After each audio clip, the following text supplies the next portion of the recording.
Tout au long de ce documentaire, les journalistes enchaînent les contradictions pour imposer leur vision du sujet en créant la confusion. Dans cet extrait, le journaliste affirme que Petrotim fut créé après la signature du contrat. Comme on peut le voir dans leurs images, il s'agit de Petrotim Limited, maison mère de Petrotim. Alors faute professionnelle encore une fois? La société Petrotim, la société qui a finalement été retenue, n'aurait pas dû bénéficier de ces permis en attribution pour les raisons suivantes.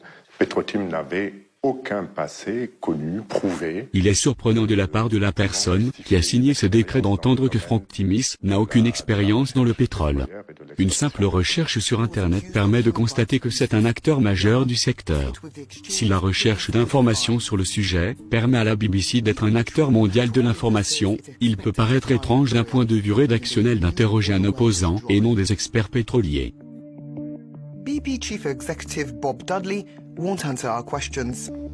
Mr. Dudley, I work for BBC and we want to know why BP is paying Frank Timis $10 billion.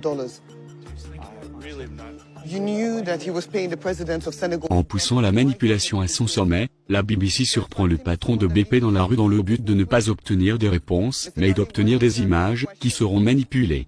En citant le président Macky Sall et en affirmant que BP paye 10 milliards de dollars à Franck Timis, la BBC cherche tout simplement à manipuler l'opinion. Un stagiaire débutant dans une rédaction sait très bien qu'on interviewe pas un patron d'un si grand groupe dans la rue. Cela démontre une fois de plus que l'intention de ce documentaire n'est pas l'expression d'un travail journalistique.